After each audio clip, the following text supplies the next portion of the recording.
Well, good day everyone. Welcome to another edition of Sports Hangouts, where we give you the latest coming from the ever-busy world of sports. Of course, we are going to talk about the games this weekend. Game week 28 in the English Premier League. We are approaching the business end of the season. It promises to be interesting this weekend in the English Premier League.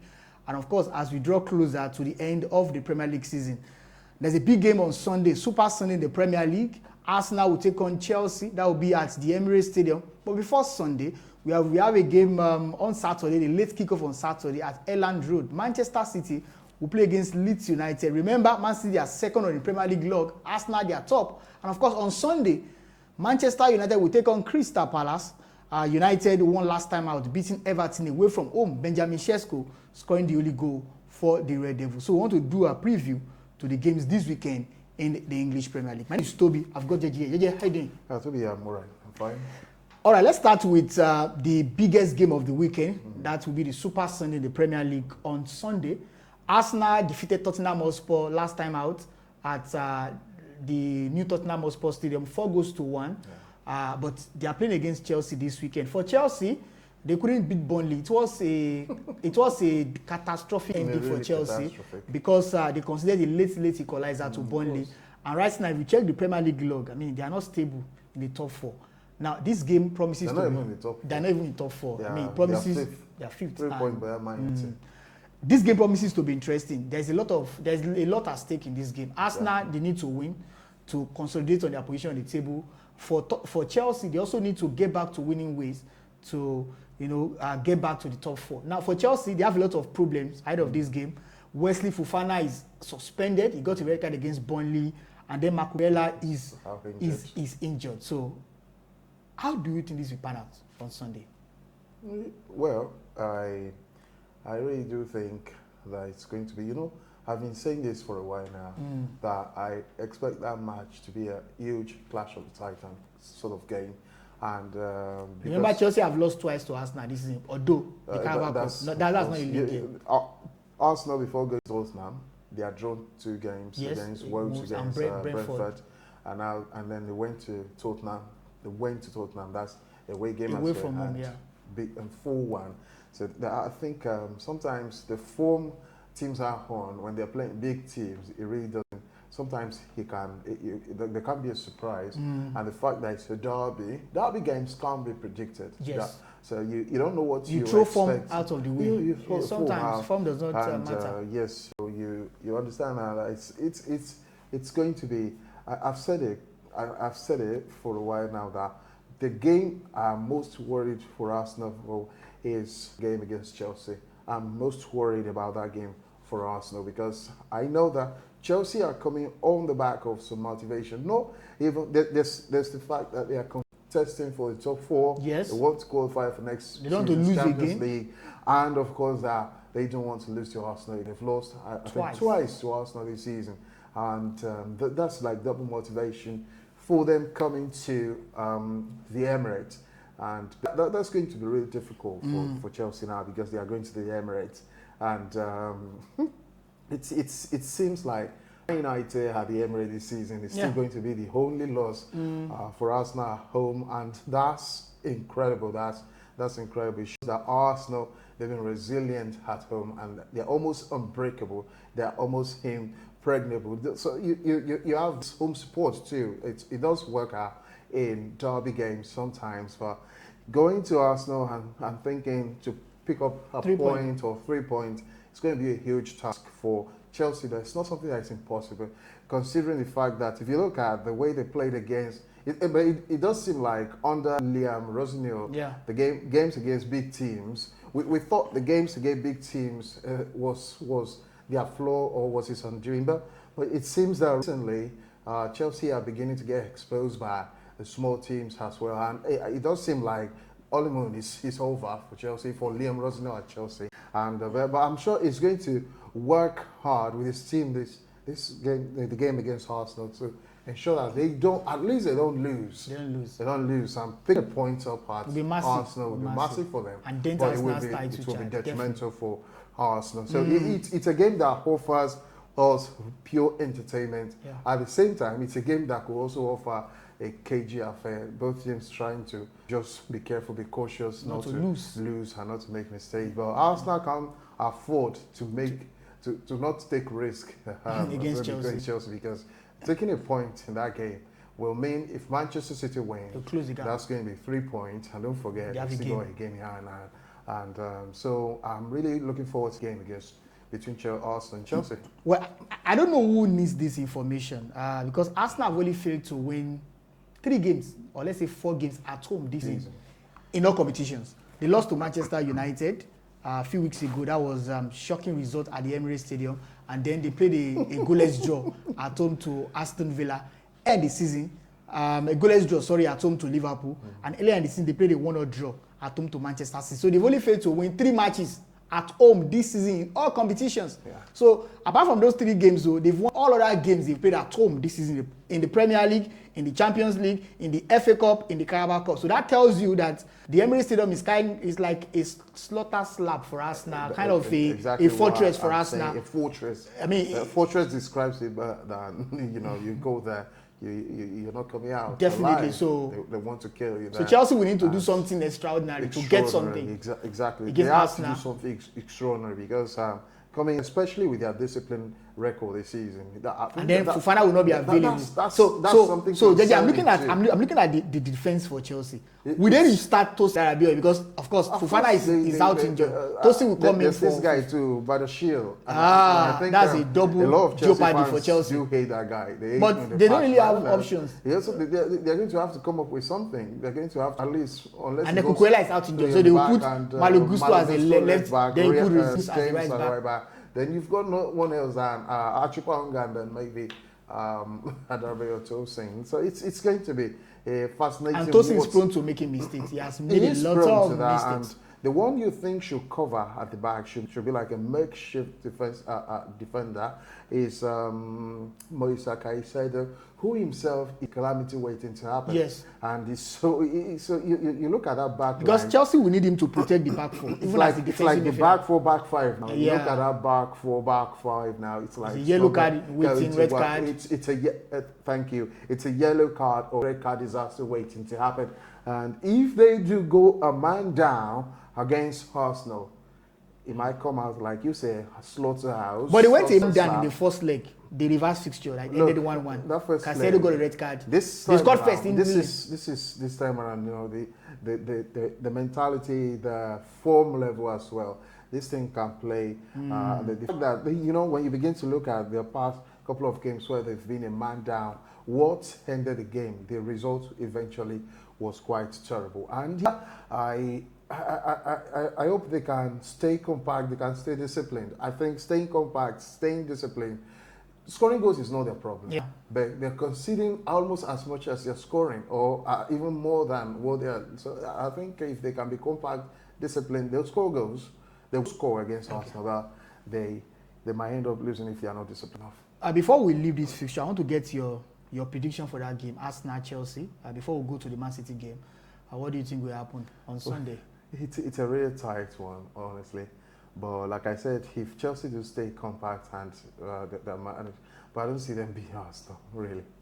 You think the best they could get is a draw? I'm worried for Arsenal about Chelsea. Not to drop points? Not to drop points, but I don't think I'm really worried about them. You can't sit on the fence. Let me get your prediction. So, let's say Arsenal 2, Chelsea 1-0. Clean sheet for Arsenal. Yeah, clean sheet for Arsenal. Let's talk about the late kickoff on Saturday. Now, this game, Manchester City, they have a chance of putting more pressure on Arsenal because they're an advantage when you play first. It could also be a disadvantage anyway. Of course, if you lose. If you lose or drop points. But it's an advantage if you get to win. They are playing against Leeds United at the Elland Road. It's an advantage for City because Leeds United will not defend. There's a way they play. They don't play low block. They will attack. It means that they're one of those teams, mid-table teams or down teams. Yes, they will attack teams that will attack and they score goals. Yeah, they do. But they also concede goals as well. So the question is, how many goals will City score? They play fair at the back. Yes. And they seem to do it better, even better now than Crystal Palace and of course, Manchester United. They've been fascinating. They've been scoring goals against Chelsea. They were 2-0 down, and They didn't give up. They were still. They've gotten some fantastic results. No, think about Manchester City against Liverpool, against Man City in the first leg. Now, Man City first leg, they came down. They came back from almost like 2-3 City goals won down. 5-4.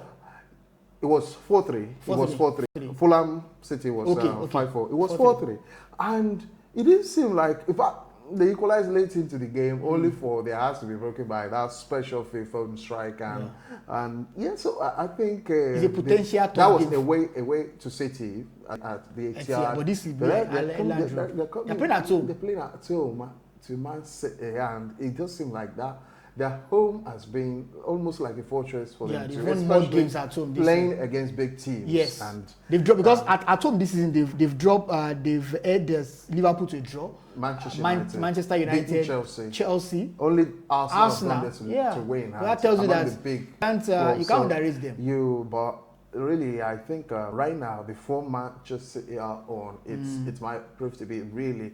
Because they have an extra motivation. They have an extra motivation. And they have a target as well to win the Premier League title. Guardiola seem to have got something, an edge to their performances now. So it seems it's working out for him.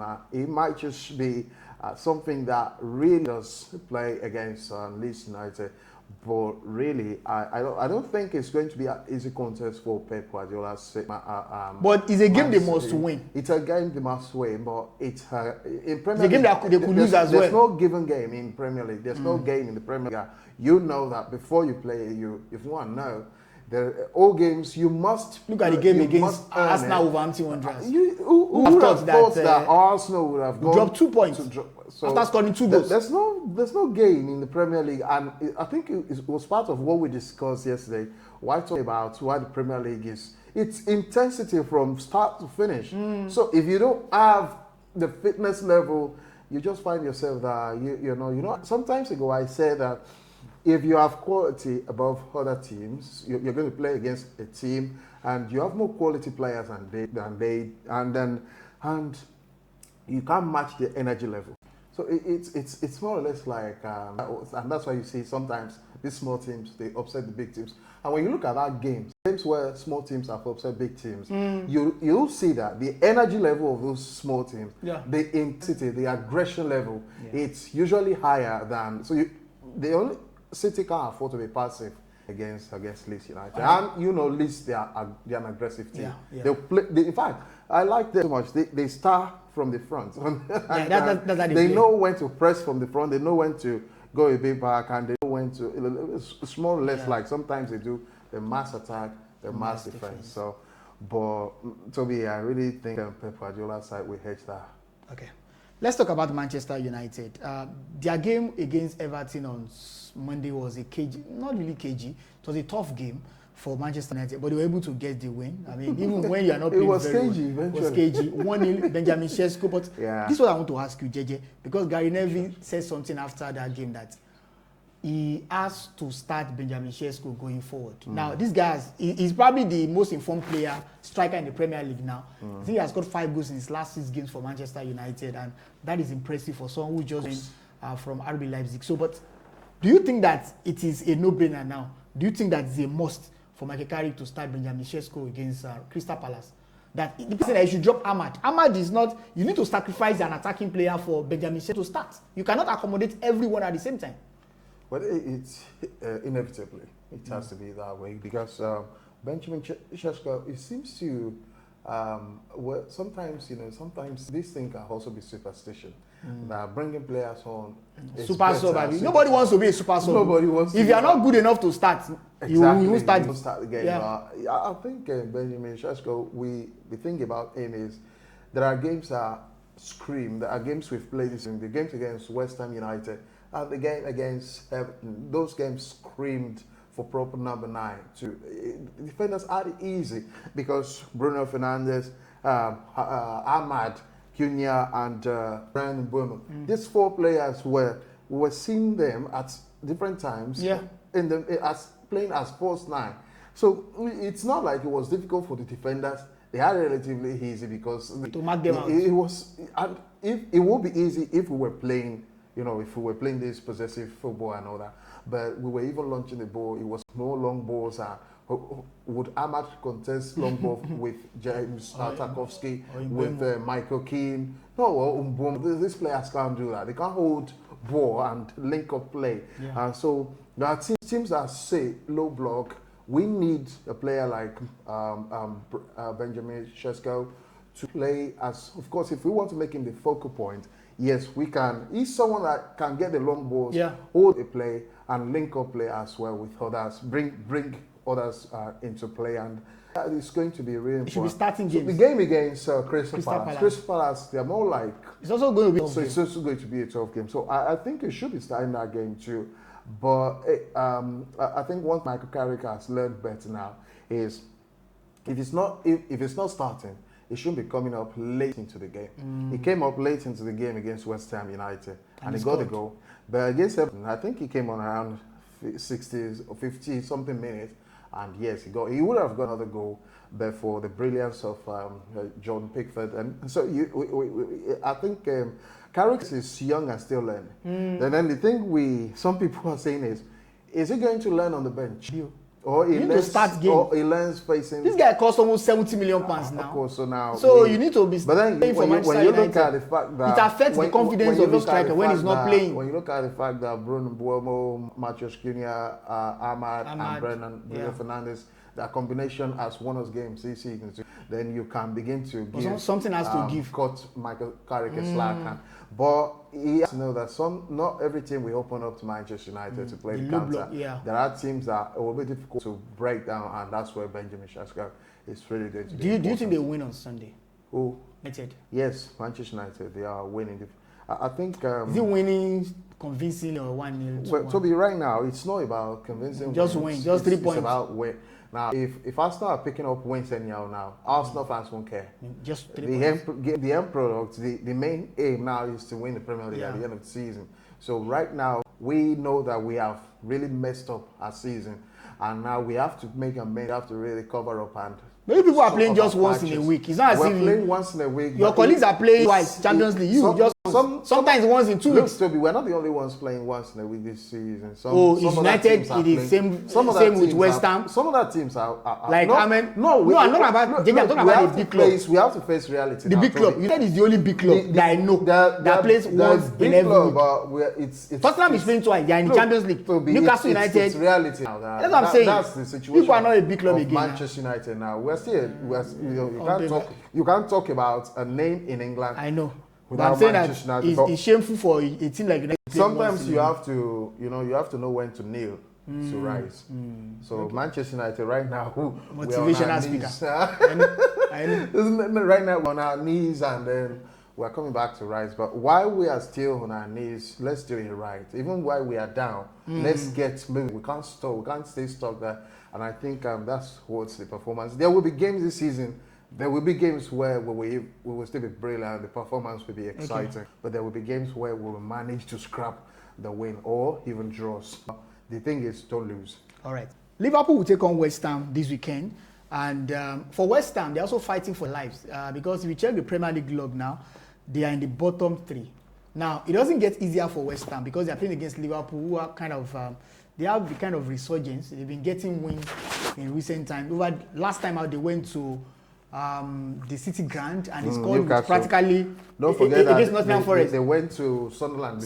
So practically it's practically the last kick of the game. They won that game by a long goal. Now they're playing against West Ham United, who also want to avoid relegation. So it's not as if it's going to be an easy game for Liverpool. Liverpool West Ham. How do you think this will out? Yeah. When West Ham was playing Manchester United, it was like Manchester United was informed at the time to it felt like because we were informed we would go to West Ham and beat that home. But right now West Ham are playing against Liverpool, and this is a team that Liverpool have won 70% of their past games. Liverpool they are playing at home. Yes. But they've lost a couple of games at home. Head to head, competitions I think in the entire league game against each other, Liverpool have got 70% win rate, and Liverpool have almost always like had it relatively easy against West Ham. And the thing is, I don't know if it's superstition or myth or whatever way it happens. There are some teams that still feel easy for you to yeah, beat, even if you're in your poorest moment. Yeah. And I think for Liverpool, West Ham are like that team for them. And I've always known that West Ham have been difficult for Manchester United, especially when we go to play against them. And so this time around, I don't think West Ham are going to cause any major shock for Liverpool. The only shock that might happen is if they go there, pick a point, but I don't think they're beating Liverpool at all, because right now it's the form that Liverpool are in is down to the fact that they've Hugo Ekitike is scoring goals now, and you've got Phil Wirtz, who is also a really good player. Who has I think if you look at his form recently, you will see that it seems like he's got the rhythms of the Premier League, and he's doing right for Liverpool. So yes, I think they are going to win. They're going to beat West Ham United. All right. That's our preview on the show today. We have been able to talk about the games this weekend. The biggest game will be at the Emirates Stadium. Arsenal will take on Chelsea. And of course, before that time, Man United will take on Crystal Palace at Old Trafford. Leeds United will take on Manchester City at Elland Road. And of course, at Anfield, Liverpool will take on West Ham. So let's get to your predictions. Let's get your thoughts. Do you think that Arsenal will beat Chelsea on Sunday? That's the biggest game. If you're a Chelsea fan, tell us what you think. Because Chelsea right now, they're missing both Marco Kurela and Wesley Fofana. Do you think that will affect Chelsea against Arsenal? And do you think Arsenal will be able to get back-to-back wins in the London Derby? Remember last time out, they played Tottenham Hotspur, and this weekend, they are playing against Chelsea. Let's get your thoughts. Until next time that we are going to meet, my name remains Toby. And I'm JJ. Please don't forget to subscribe, which is free. Hit the notification bell and share. Thank you. We also want you to comment.